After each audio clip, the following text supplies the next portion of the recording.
Thank you very much. Oh, it works. Thank you very much for asking me to share my experience, strength, and hope. And I thank my sponsees who put together for us to go to dinner, first of all, so I'm not hungry. And one of the ladies even purchased my dinner. Can you believe that? I can share with you that about 4 years of age, I knew I was different. I felt unloved, unnecessary, and unwanted. I just didn't fit in. And at 6 years of age, I got to have a sip of my mother's drink, and then my aunt's drink, and my other aunt's drink, and I got to go around the table. I had arrived. And then I got to go the second time. Oh, and then my head was starting to get a little dizzy. And then the third time, my aunt said, "You're not to drink the whole drink, just a sip." And I drank the whole drink. That's what I did, and I felt wonderful. I loved the effect.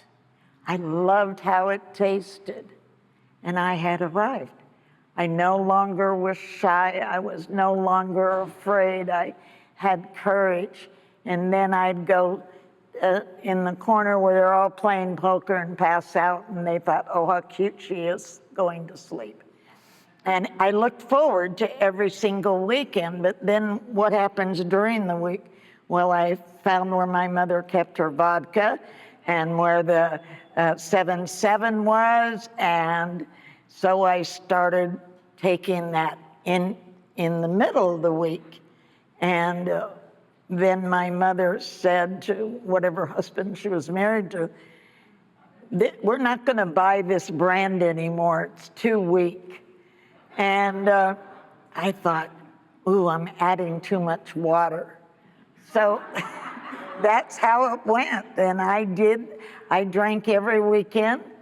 And then when I got to be teenager, a little under being a teenager, I discovered boys. And I liked the boys. And I didn't know anything about boundaries or anything else. So I just did what boys wanted to do. I loved necking. I loved feeling. I loved it all. And then when I was 13, I met my husband, and we got married 3 years later. And we were both Scorpios. And we had a wild life, a real wild life. And I had a child. And the day I had the baby, he was gone for 2 weeks. And I said to myself, I'm going to get a job, and I'm out of here. And that's exactly what I did do. I can tell you that I partied and partied and partied. I can share with you that I didn't know what blackouts were until I came to AA, and you explained to me what blackouts were. And my last drunk, I went to Elvis Presley's concert, and they asked me to come up on the stage and go to the after party. I was thrilled to death. I was excited, and yes, I went to the after party. And I can tell you that I did meet Elvis person to person, and he was a very nice human being. But that night, I had on my low-cut blouse, my tight pants, my boots, and I was a tiny little thing in those days. And we all danced, and that's all I remember. I don't remember anything else. I can tell you that I either woke up the next day or the following day in some sleazy motel, and it wasn't Elvis who I woke up with. It was a bald-headed man with no teeth, and I'm only 33 years old, and he was ancient. He had to be at least 60. And I went, oh, shit. And I got up, I got dressed, I robbed him, I stole his car, and that's all I remember. I don't know what state I was in. I don't know where I was at. I don't know where I left the car. And it was either the next day or the following day. And I remember call AA. I thought, why am I calling them? I don't know. So I called them and they said, can you not drink the rest of the day? I said, I don't know. I'm so terribly sick. So sick. And she said, try not to drink the rest of the day and we'll pick you up. And that's exactly what they did, is they picked me up and they took me to my very first Alcoholics Anonymous meeting, and it was at Tin Can Beach, and today it's called Seal Beach. They don't have all the tents there anymore and all the stuff, but I felt right at home. And then we went to the meeting, and the only thing I remember about that meeting is you said to me, welcome home, and keep coming back. And I went, keep coming back? No one asked me to come back.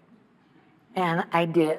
And the ladies that made the 12-step call on me, her name was Pat. She said, I'm your sponsor. And I went, okay. And she said, you picked me up.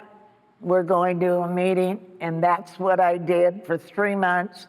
And one day I said, you can pick me up tomorrow. She said, that's sad. I don't know how to drive. So I said, I'll be there in 5 minutes. And that's how it went. And within my first 2 weeks of sobriety, she took me on a 12-step call. And she said, you tell him how long you're sober.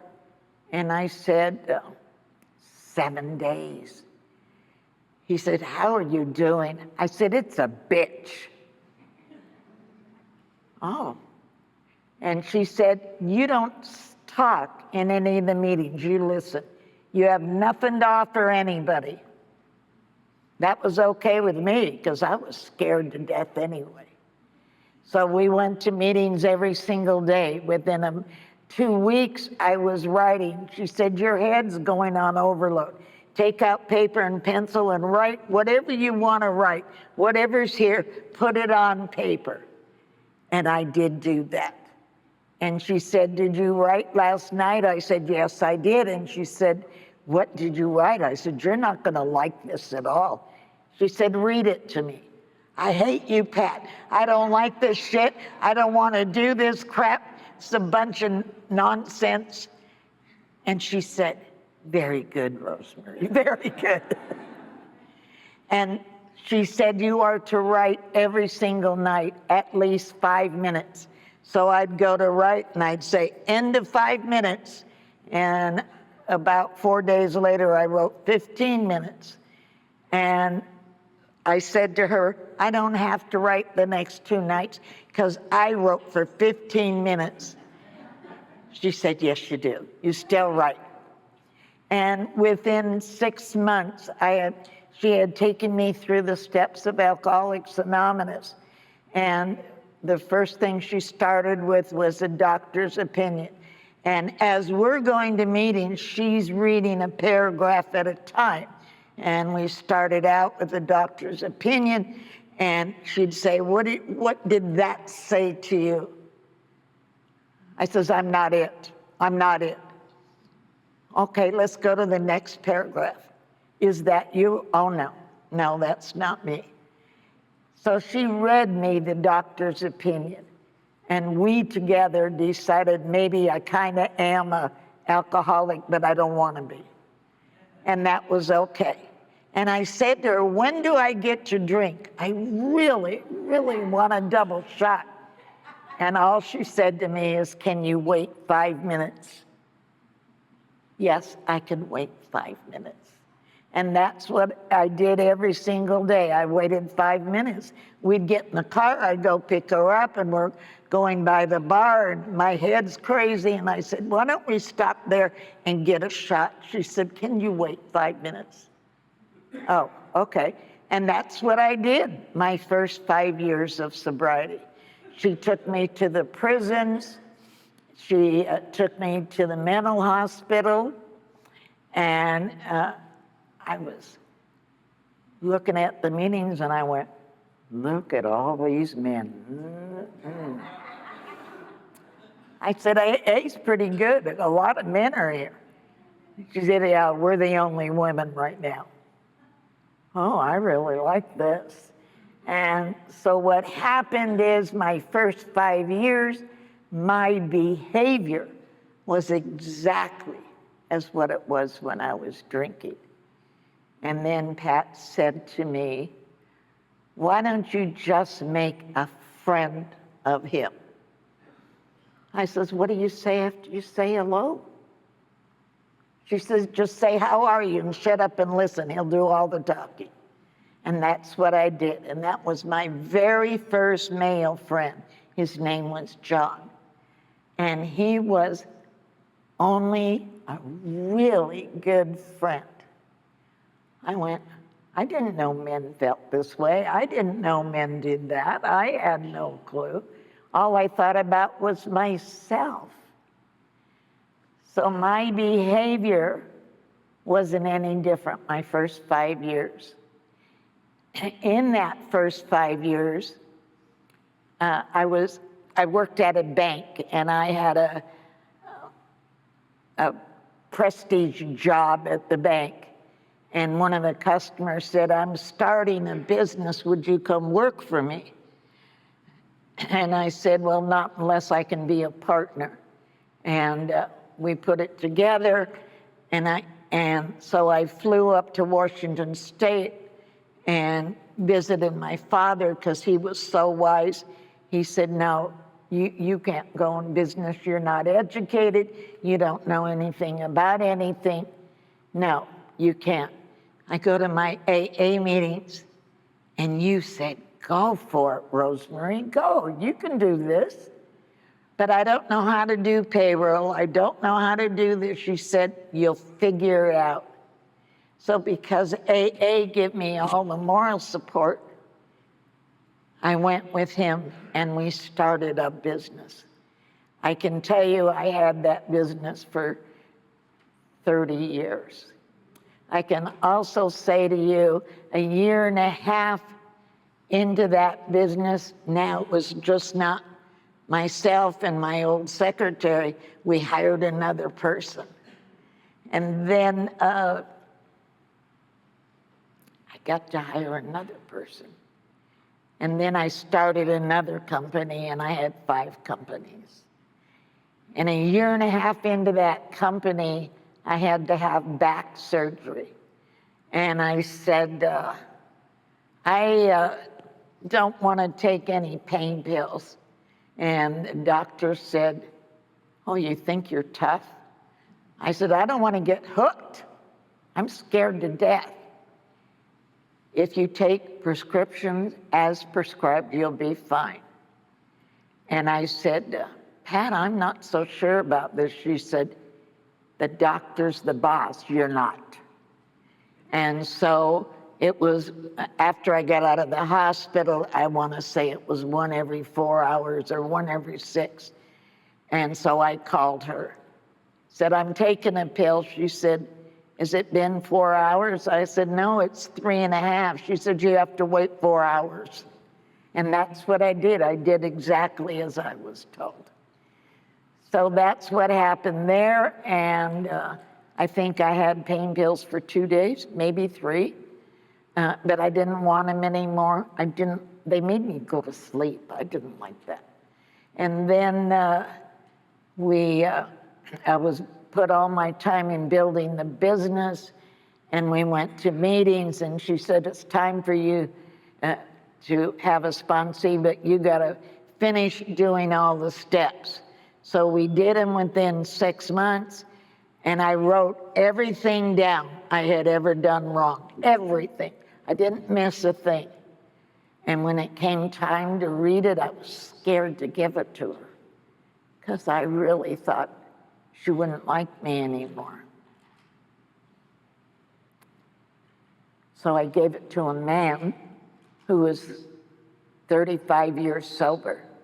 He said, I don't want to hear your sex inventory, and I don't want to hear that. You give it to your sponsor. And he listened and he said, oh, is that all there is? I said, I thought you're going to kick me out of AA. He said, no, not kicking you out of AA. You haven't done anything worse than anybody else in those rooms. Start listening to the people that share. And that's how I found out I was not unique. I was not alone. I was not perfect. I was just human. And I started to like myself. So I got my first sponsee, I want to say I was 8 months sober. And I started taking her through the steps just like my sponsor did. And she went out and drank. I said, did I get her drunk? She said, you don't get anybody drunk and you don't get anybody sober. No, your job is to help them stay sober, but they've got to do the work. And I said, okay. So what happened then, and it's what I didn't share with you, is I didn't believe in God, and I didn't believe in a higher power. And how do you turn your life over to something that you don't even believe in? Because I grew up Catholic, and I went to parochial school. So I knew I was going to hell no matter what. And she said to me, you become spiritual, and that does not mean religion. You get a personal connection with God of your understanding, and I didn't understand that either. She says, use the group. Here's what it says in the big book. You can use the group. Also the group of drunks. Good orderly direction. And that's what I did till I was 8 years sober. And I had a cabin up in Mammoth where we went skiing every weekend during the winter and went up there in the summer. And I fell. And I broke my femur. And they flew me back to Orange County, and I laid in that hospital 6 months. No, 5 months. I figured it out last night. I've been saying 6 months for so long. No, it was 5 months. And when I got out of there, I had a cast up to here. I can share with you that each one of you came to visit me every single day. You came to visit me before work. You came to visit me lunchtime. You came to visit me after work. And the only day I never got visitors was Sundays. And then my husband would come and visit me. But he came every day. He snuck my little dog into the hospital and all that kind of stuff. And while I'm laying in traction, I got gangrene, and the doctors came in and said, it looks like we're going to have to cut off your leg. You have gangrene, and you're not healing well. And I just looked at the ceiling because, see, when I had that accident, I looked in the sky and I said, well, God, if you really do exist, like they tell me you do, just maybe, you won't give me more pain than I can handle. And I can honestly tell you, I had no more pain than I could handle. And I looked in the ceiling of the hospital and I said, oh, okay. There was a calmness that came over me that I knew I would be okay, no matter what. And then they came in the next day and they said, there's an experimental drug out. Some people it works, some people it don't work, but if you sign the paperwork, we'd like to try it. And they did try it. And I signed all the paperwork, and every time they gave the medicine and poured it in those holes in my leg, the pain came and I passed out. So I had no more pain than I could handle. And I just said, thank you, God. You came to my hospital room, you brought AA meetings in. You came in, you shared, and then you gossiped also. So I knew what everything was going on. And then you showed me how to pray, because growing up the way I grew up, I was going to hell no matter what I did. So I didn't know how to have a personal relationship. So I kind of learned how, a little bit at a time. And then on TV, there was an evangelist, and he said, there's a lady laying in the hospital that they just told her she had gangrene, but you're gonna be okay. Put your hand up on the screen. Well, I couldn't reach it because it was way over there. I just went like that, and I went, I'm gonna be okay. I'm gonna be okay. And that's the way it went. So then when I got out of the hospital and started going to meetings in 1984, I had a stroke. And this UCLA where they took me said a stroke is caused by stress. Husband, children, or job, I don't care which one it is, get rid of it. I can tell you that my whole left side was basically paralyzed, and I had to learn to talk again, how to walk again. And UNAA came and picked me up every day and took me to a meeting. And there we also said, my name is. I couldn't even do that. All I could get out at that time was Rose. And they kept bringing me every single night. They came and took me. It took me a year to recover, and I can share with you that the x-rays that they took at UCLA and the MRI they did when I first came in showed that I had optic nerve, behind the optic nerve and behind the motor nerve. There's still some words I can't pronounce. There was aneurysms. Now that's when I first went. Then they took another one after a year, and they're gone. Neither one is there. And the doctor said, is something wrong with our machine? It doesn't show any. Here's what it shows here, and this is here. And they said, what happened? I said, God healed me. I'm fine.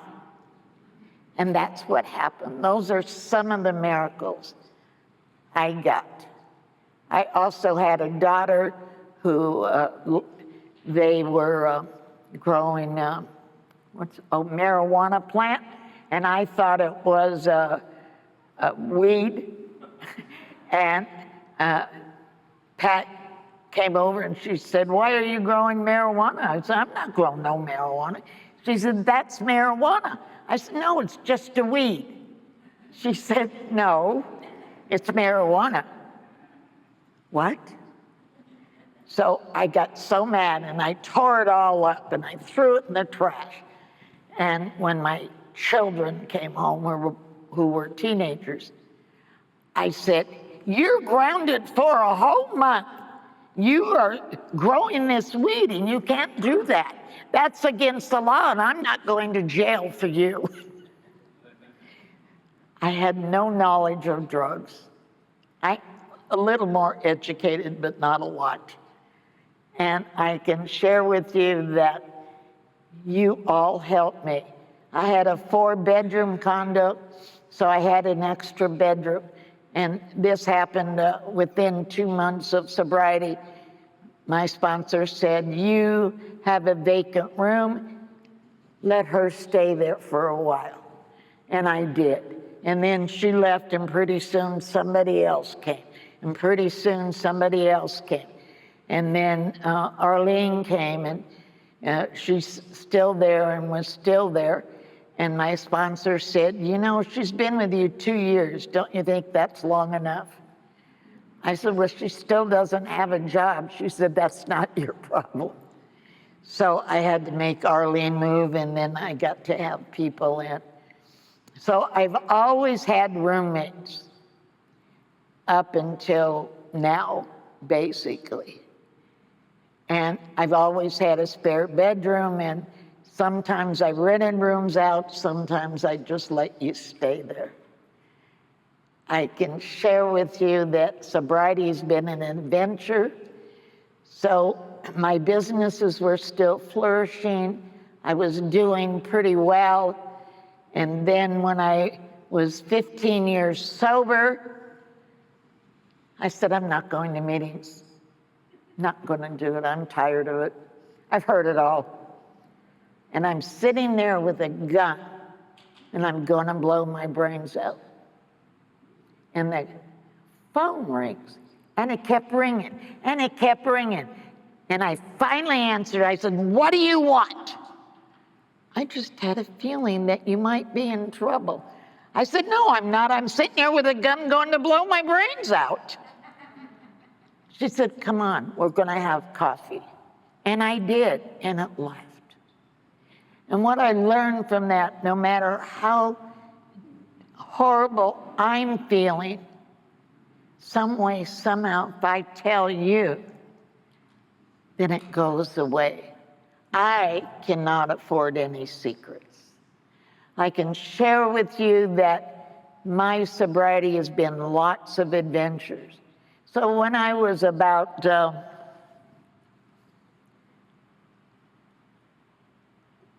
20 years in business, maybe 22, I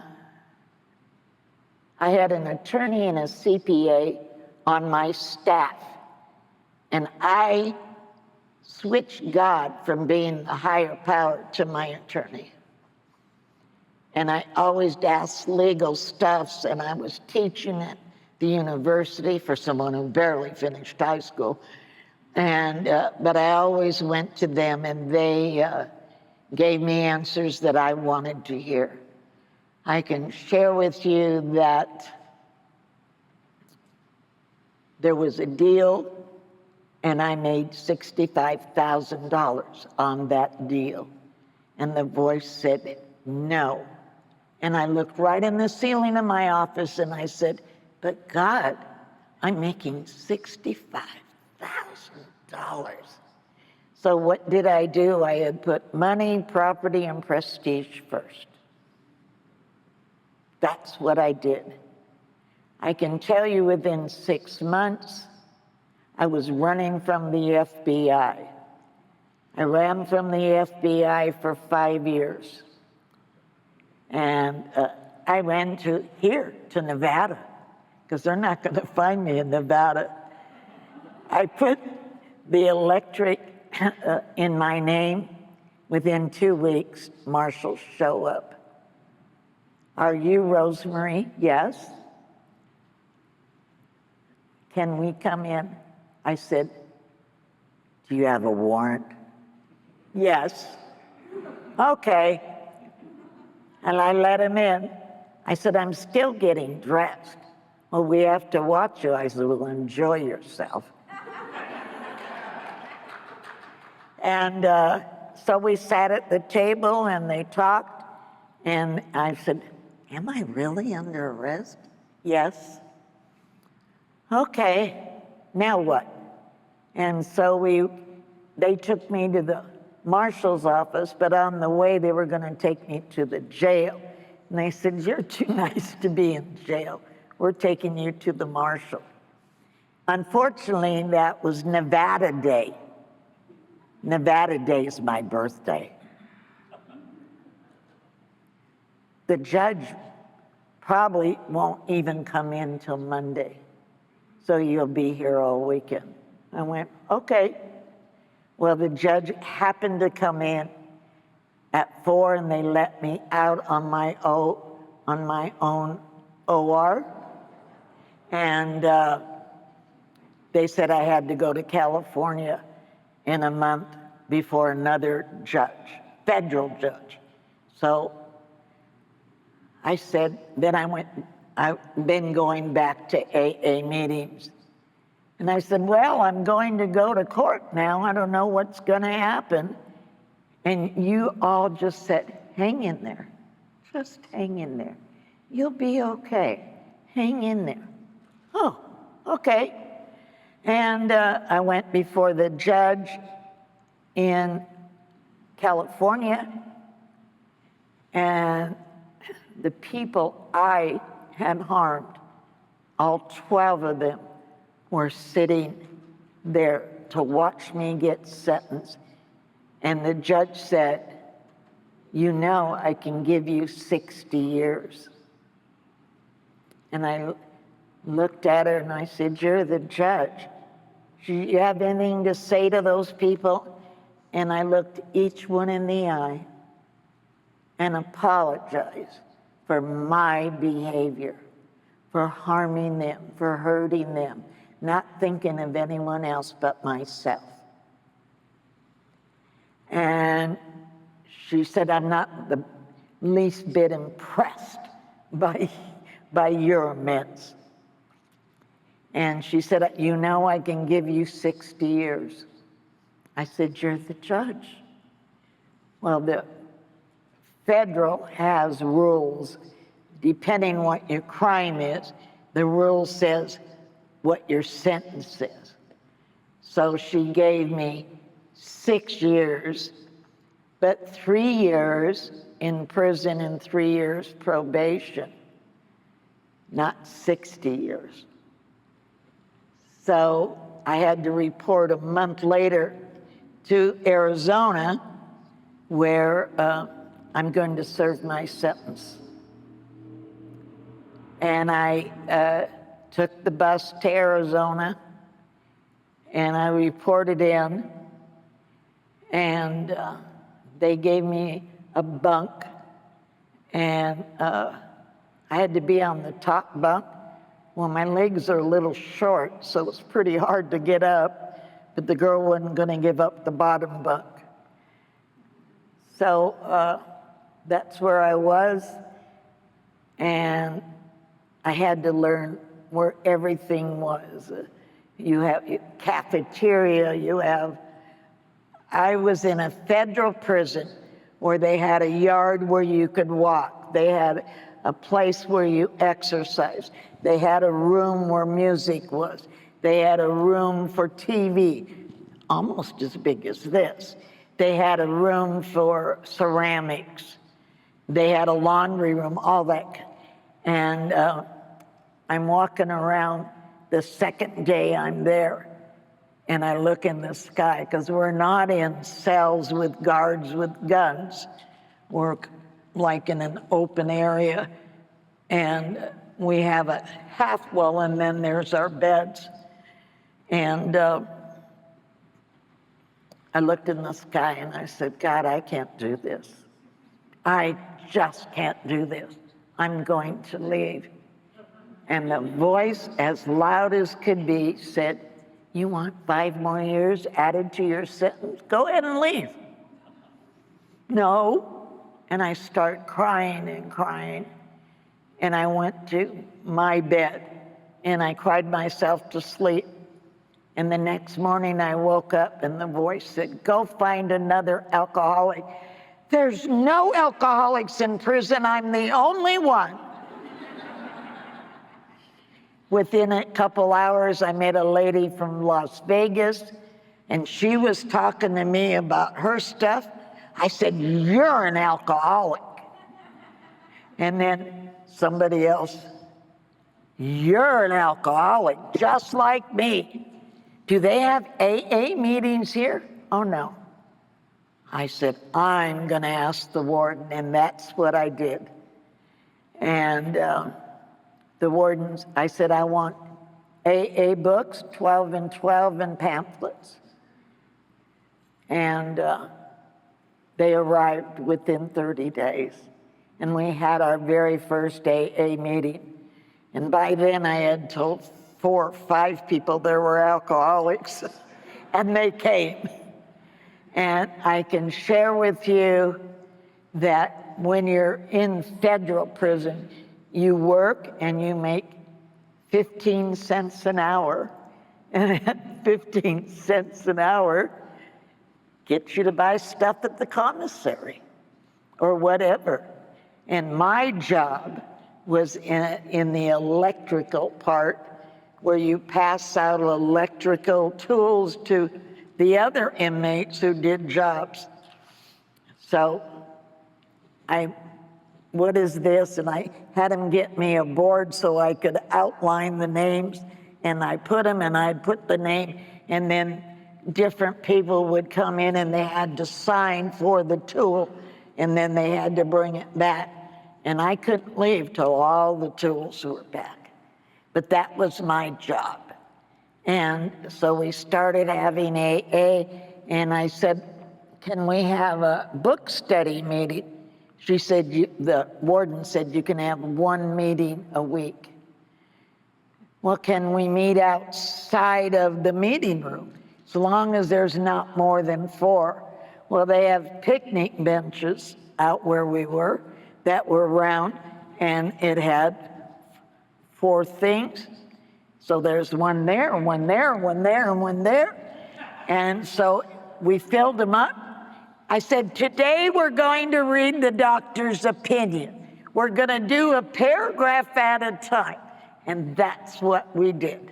And we got through the whole big book, and then we started on the 12 and 12. I can share with you that when I left there, 2 years, 1 month, 15 days, that there was 26 girls that gave me a hug. And there was 26 girls that were sober. And there was 26 girls, and I had heard a lot of the inventories, some things I'd never heard of in my life. And I just said, believe in your higher power, whether it's the group of drunks, whether it's God, whatever it is, you'll be okay. But no matter what happens, you cannot pick up a drink, you cannot pick up a drug. And if you're a gambler like you are, you can't do that either. That's the bottom line. I can share with you 2 years, 1 month, 15 days. I had a lot of peace, a lot of serenity. All the girls were standing in line to go to the pharmacy, and I said, what do you do there? Are you all sick? Well, they give out these pills so that you don't get full of anxiety. Do you want any? I don't want any. So that's what I found out. I got quite a big education when I was in prison. But I can share with you that when I got out of prison, I had to find a job. Now, I'll go back to prison. I finally found one, and I stayed with her until my prison, my total of 6 years was up. And then I moved to Nevada. And I came to Nevada, I found another sponsor. In between going to prison, I forgot who was a member of AA for lots of years. And he had me write inventory on my crime. And he clearly showed me where I was wrong, where I made the mistake, where I put money, property, prestige first, and not serenity and God first. So I've written a lot of inventories, a lot of 10th steps. What I do know, though, is every time I write, which, by the way, is every night for my 10th step, I just threw away lots of books I'd written because if I die, I don't want my kids to find them. I don't care if you find them, but I don't want my kids to see, because my head doesn't always work right. My head goes into other things. What I do know is every single morning I have a game plan. Because see, I got baptized 2 years ago, and then I'm really free. And then everything's gonna be okay. Everything's gonna be fine. No matter what I'm going through, I fight to go through it, not to pick up. Have I wanted to drink in sobriety?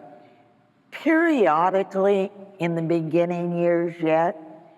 Since I've been, some time after that, I haven't thought about drinking. I've thought about killing that son of a bitch, and I thought about going to punch somebody's lights out, and I thought about flattening your tires, but no, I haven't thought about drinking. In early sobriety, I flattened a person's tires, and my sponsor made me go buy him new ones. So I couldn't do that anymore. And I swore in those days every other word out of my mouth was a swear word. And somebody said to me, "You really sound like you're uneducated with all that swearing." I said, "I am." She said, "Did you graduate from high school?" "Yeah." "Well, I heard that you used to teach over there at the college." "Yes." "And you taught certain courses, certain specific things." "Yeah." She said, "You're not stupid." I always thought I was stupid because I'm not college educated. I'm high school educated. I'm the world of hard knocks educated. Everything I've ever done, I've learned the hard way. But everything I've learned also is I can have peace. I can have serenity. I can have what the big book promises, which is our promises. But what I do know is Alcoholics Anonymous has saved my life. Today, I still have a sponsor, and my sponsor is Mona. And she gives me common sense, because I'll call her with something, and she'll say, "Well, why don't you say this?" I said, "I never thought of it. I don't know how to think that way." She always does that to me. How does she think that way? I don't know how to think that way. But I call her and talk with her, and she's one of my best friends. And I talk to my sponsees, who are awesome, who are caring, who are loving, who take me to dinner, who talk to me. I'm blessed to have them in my life. I'm so grateful they're in my life. And I'm ready to get a couple more sponsees, because I only have one under a year now. So I think I need to go back through the big book with somebody. What I know is I don't know anything. I know that I stayed sober 5 minutes at a time. Then it was a half hour at a time, and then it was an hour at a time, and then it was a day at a time. That's what I know. And when my head gets rattled, I get to call you or you or you, and you listen to me. And the calmness comes back in my life. I like peace and serenity more than anything. And I'm very grateful I have the sponsees who I have, who chose me. And I think God has given me the gift of sobriety, because if it was up to my head goes on overload. So thank you for letting me share.